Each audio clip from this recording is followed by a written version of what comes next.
เอาสบายดีอีกครั้งไอ้โดยอยากถามเหตุผลนะบ่แม่นสิถามว่า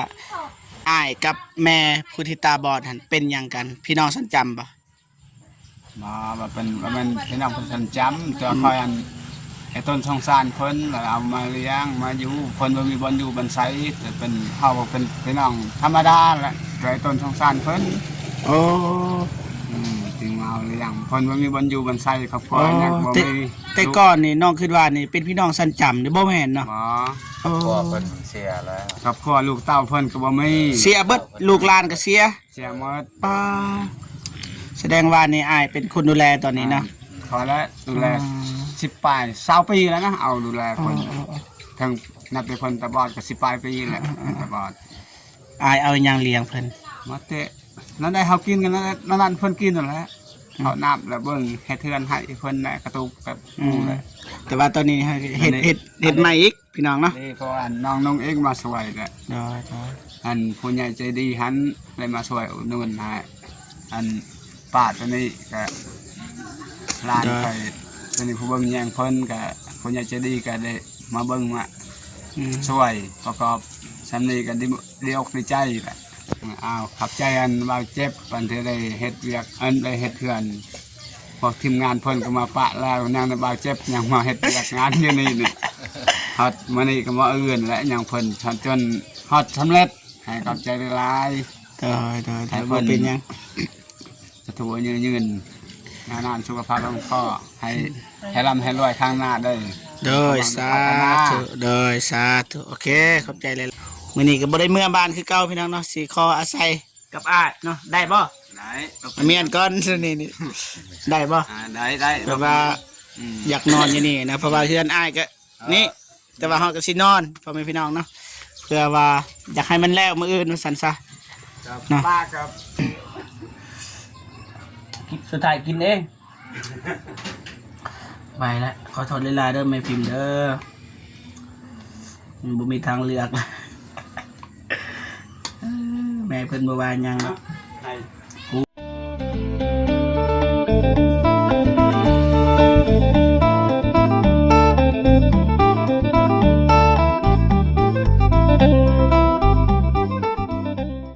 กับสบายดีและสวัสดีเด้อพ่อแม่พี่น้องเบิดสู่คู่สู่คนเนาะทั้งในลาวและก็ต่างประเทศเนาะยินดีต้อนรับเข้าสู่2 บ่าวเจ็บคือเก่าพี่น้องเนาะบ่ได้ใส่ไม้กันสั่นพี่น้องเนาะเพราะว่าไฟมันเบิดนะบ่าวเจ็บก็ได้บ่ได้ถ่ายคลิปตอนเฮ็ดเนาะเพราะว่าบ่าวเจ็บสิอัปเดตตอนแล้วพี่น้องเนาะเพราะว่าแล้วก็1 ชั่วโมงผ่านไปพี่น้องนะเฮากับนั่งพักผ่อนพี่น้องเนาะตอนนี้ก็บ่าวเจ็บว่าสิกินข้าวก่อนแล้วก็อัปเดตหน่อยนึงแล้วก็สิกินข้าวพี่น้องเนาะมีแต่ว่าให้พ่อแม่พี่น้องไปเบิ่งไปชมกันว่าสำเร็จหรือบ่ขาดตกอันใดบ่เพียงบ่พอให้ไปเบิ่งนำกันพี่น้องเนาะไปนี่พี่น้องโมเดิร์นโหมดใหม่2x2 เมตรพี่น้องเนาะแต่ว่าบ่แล้วจากเทื่อ2 มื้อแหละบ่แล้วใหม่ก็บ่พอพี่น้องเนาะ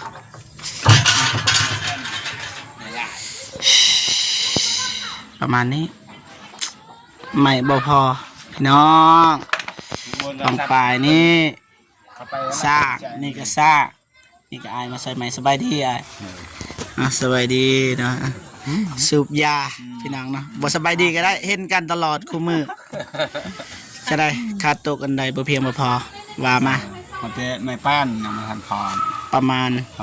3 แผ่นนะ4 แผ่นขนาด3 แผ่นถึงประตูแสดงว่ามื้อนี้บ่แล้วงานจะชอกหาตามเฮาเว้านี่2 มื้อแล้วแต่ว่าใหม่มันบ่พอพี่น้องมีแต่ว่าให้อายไปถามคอนำเขาแบบคอแบ่งนะบ่แม่นว่าซื้อนะเฮาก็เอาเงินให้เขาคันว่าซื้อมันสิแพงนะโตเท่าไหร่ไม่ได้ท่านประธานบอกว่าตัวละ100,000ตายเด้คือ70โอ้เฮาซื้อยังบ่ฮอดมันแต่ว่าถามก่อนแล้วก็แจ้งมาว่าเท่าไรเดี๋ยวจดปะเบอร์มีแล้วบ่ขณะสิจดให้จดปะอยู่ในสบายดีในสร้างสบายดี สบายดีติ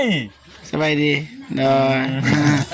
ซอยตลอดพี่น้องเนาะ วันนี้มาโรงเรียนต้องจ่ายมั้ย บ่แล้วพี่น้องเนาะ ไอเถอะคือฟ้าเลย อดข้าวอดน้ำพี่น้องมื้อนี้เนาะบ่ได้กินข้าวกินน้ น้ำเย็นนะ ำทางนี้ก็เที่ยงกันกับอ้ายอยู่เป็นหยังคือเฮ็ดแบบนี้พี่น้องเนาะแต่ว่าอ้ายเพิ่นว่าให้ลมมันเข้าซะมันสิฮอดนะเพราะว่าที่นี่เป็นเขตฮอดพี่น้องเนาะไม่แปลนบ่พออีก3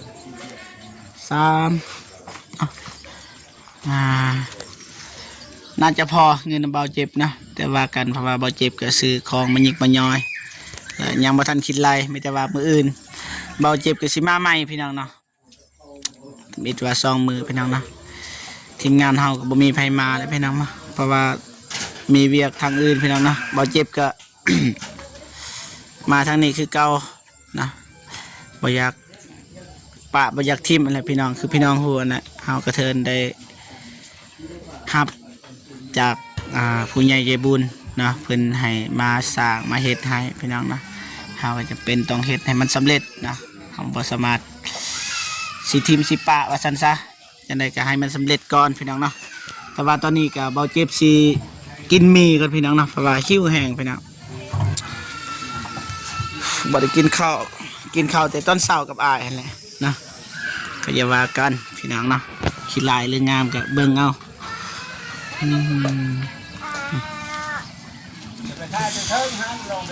อ๋อได้แล้วสำนิดได้แล้วเนี่ยเดี๋ยวสิถ่ายรูปนี่ประมาณยัง3พี่น้องเนาะนี่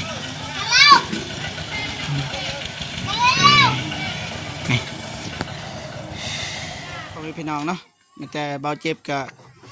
สิกินข้าวพี่น้องเนาะ สิลวกมีกินพี่น้องอันนี้ก็มีของแม่พิมพ์เนาะเพิ่นให้ไปแจกนะแยกยายคนละห่อ2 ห่อแต่ว่าเบาเจ็บสิกินเองพี่น้องเนาะอย่าว่ากันเพราะว่าหิวแห้งพี่น้องบ่ได้กินเบิดมื้อ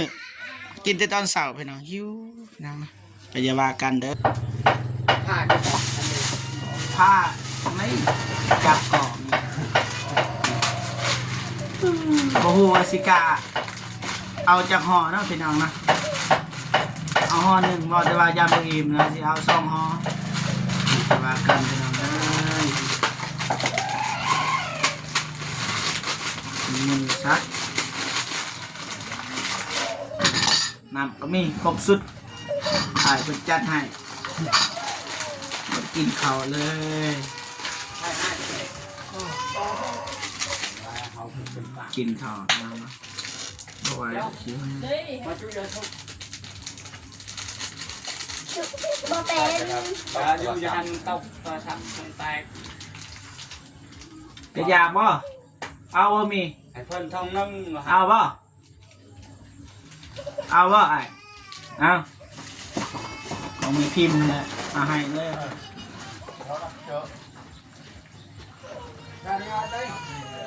เฮ้ยเป็นไงเราหลับภาษาให้เอิญตักลาบแดงบ่ เปลือกกระซังมัน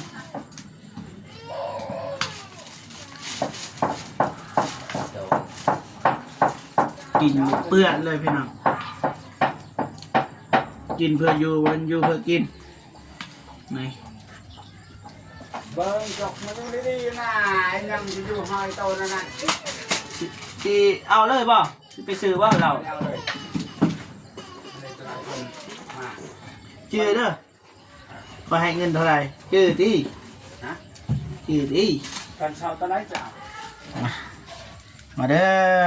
นี่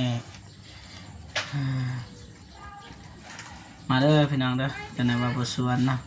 จากสิสวนกับพี่น้องบริกินคือเก่านะแต่เบิ่งเนาะ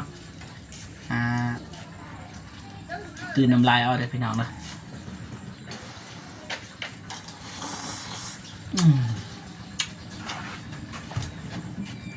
ชุดยอดเลยมีของแม่พิมพ์พี่น้องเนาะเพิ่นให้ไปแจกบ่เก็บเฮ็ดเองพี่น้องเนาะอย่าว่ากันบ่ไหวแล้วคิวแห้งพี่น้องสิซื้อก็บ่มีเงินแล้ว มันสิว่ารักไปบ่ว่ากันพี่น้องรักแบบว่าให้พ่อแม่พี่น้องได้เห็น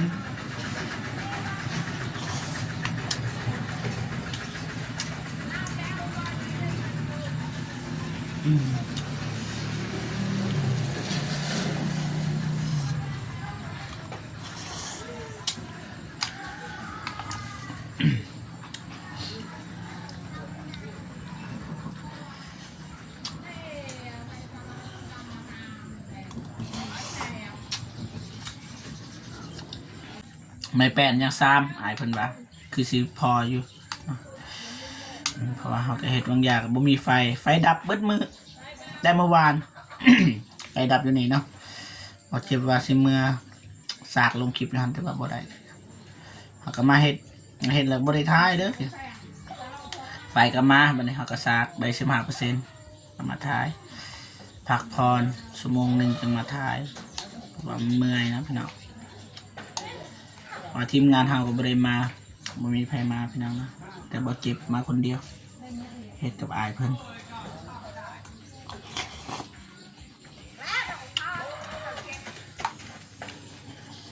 ทีมงานเฮาก็อายอนงเพิ่นก็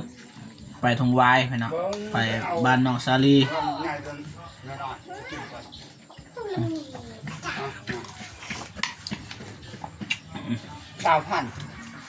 เงินไม่เท่าโอ้โหมันซื้อเรือเท่าไหร่เพราะว่ามันเกินโอ้โหนะเพราะว่าเขาซื้อใหม่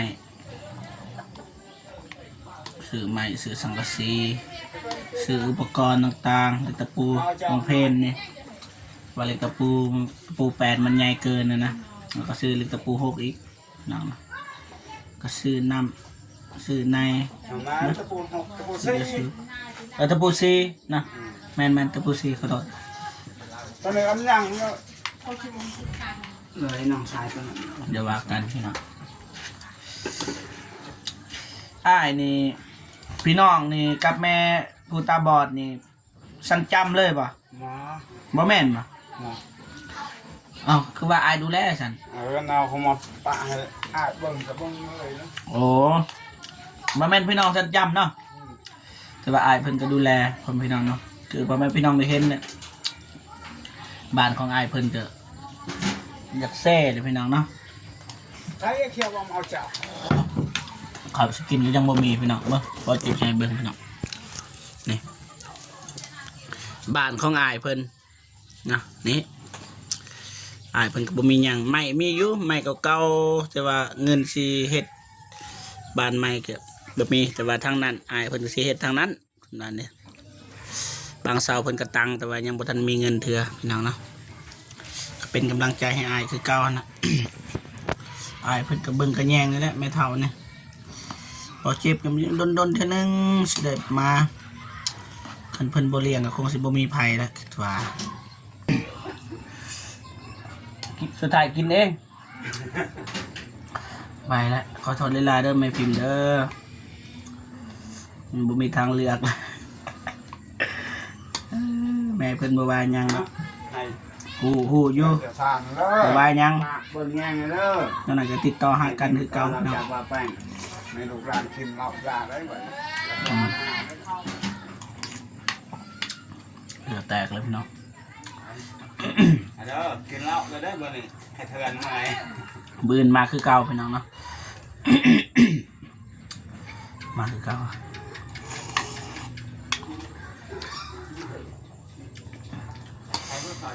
เจ้าหน่อยกินข้าวแล้วก็สิให้อายเพิ่น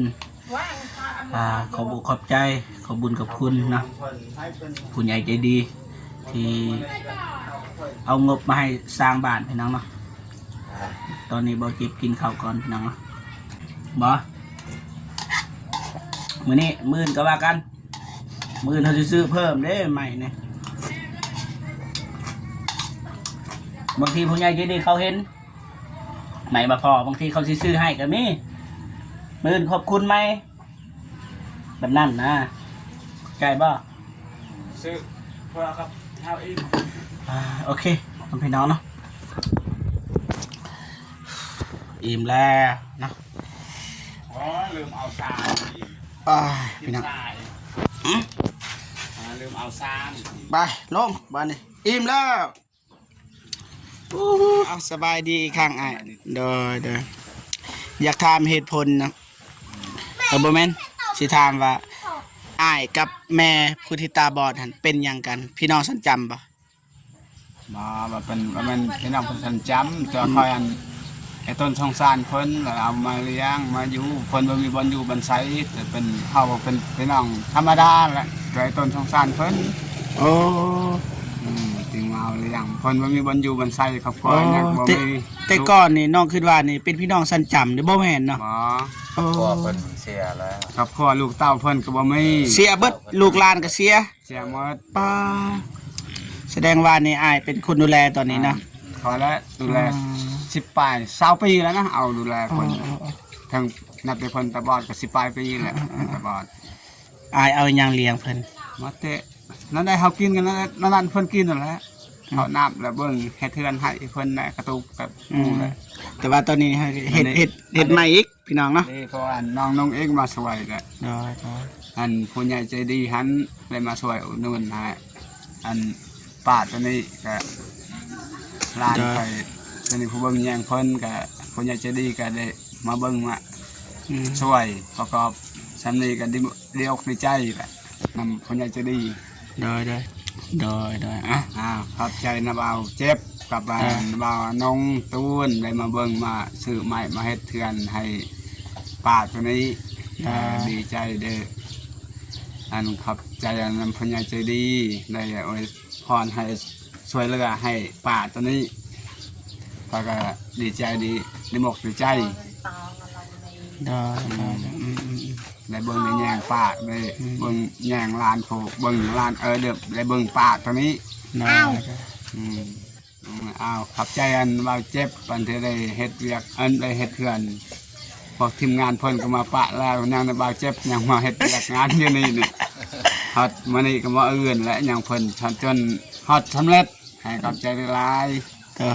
ได้บ่เป็นหยัง สะถูยืนนานๆสุขภาพร่างกายให้ร่ำให้รวยข้างหน้าได้ โดยส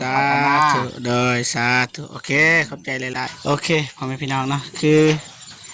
ตามได้ฟังอ้ายเพิ่นเว้าเนาะเบาเจ็บก็บ่ทิมบ่ปาแหละมื้อนี้ก็บ่ได้เมื่อบ้านคือเก่าพี่น้องเนาะสิขออาศัยกับอ้ายเนาะได้บ่ ไหน เมียนก่อนนี่ได้บ่ ได้ เพราะว่าอยากนอนอยู่นี่นะเพราะว่าเพื่อนอ้ายก็นี่แต่ว่าเฮาก็สินอนพ่อแม่พี่น้องเนาะเพื่อว่าอยากให้มันแล้วมื้ออื่นว่าซั่นซะ ป้ากับเป็นคำพา โดยเฮาก็สิเฮ็ดเต็มที่พี่น้องเนาะถึงว่าคันสิว่าก็เฮาสิเฮ็ดย้อนวิวก็บ่แม่นนะเพราะว่าวิวแม่เพิ่นก็บ่ดีปานใดแต่ว่าเฮาก็บ่ทิมบ่ปะเพราะว่าเฮาตั้งใจ แต่ทำอิดแล้วว่าสิเฮ็ดให้เนาะอันใดเฮาก็สิเฮ็ดเต็มที่พ่อแม่พี่น้องเนาะถ้าผิดพลาดประการใดหรือว่าเรือนซานบ่งามเนาะก็ต้องขอโทษขออภัยหลายๆเนาะเพราะว่าอายกับเบาเจ็บก็เฮ็ดเต็มที่พ่อแม่พี่น้องเนาะก็สุดความสามารถเพราะว่าเฮาก็บ่เคยเฮ็ดแต่ว่าอายเพิ่นก็โอเคอยู่พ่อแม่พี่น้องเนาะจังใดก็ ขอบบุญขอบคุณเนาะผู้ใหญ่ใจดีทั้งเบาอนงนะที่ส่งเงินมาให้แล้วก็ขอบบุญขอบคุณทางแม่แสงจันทร์นะเพิ่นก็ฝากให้นะเบาเจ็บตลอดให้ไปสวยผู้นี้ผู้นั้นนะจังใดก็ขอให้แม่จงมีแต่ความสุขสุขภาพแข็งแรงประสบผลสำเร็จในหน้าที่การงานไปที่ใดก็ขอให้ปลอดภัยนะขออายุมันคนยืนเด้อแม่เด้อนะเอาคลิปนี้เบาเจ็บก็สิจบคลิปอยู่บอนนี้เลยนะพี่น้องเนาะจังได้ก็ขอบคุณเนาะผู้ใหญ่ใจดี FC ทุกท่านที่เข้ามาให้กำลังใจเบาเจ็บแล้วก็เบิ่งคลิปเบาเจ็บตั้งแต่ต้นจนจบพี่น้องเนาะจังได้ก็ขอให้พ่อแม่พี่น้องจงมีแต่ความสุขเนาะสุขภาพแข็งแรงพบเจอแต่ความสุขเนาะอันตรายไปทุกอย่าเบียดเบียนตัวเจ้าเนาะคอยเงินคำเข่าไหลมาโฮมคือน้ำแกงนะให้นับแต่แบ่งเลี้ยงเสานับบ่ไหวสุขุสุคนเด้อเนาะอาสาธุเอาคลิปนี้เบาเจ็บก็สิขอจบคลิปก่อนเนาะสากโทรศัพท์แล้วก็ตัดคลิปนะเอาไว้เจอกันคลิปหน้าเนาะสำหรับคลิปนี้ขอกล่าวคำว่าสบายดีเด้อนะบ๊ายบายพี่น้องนะ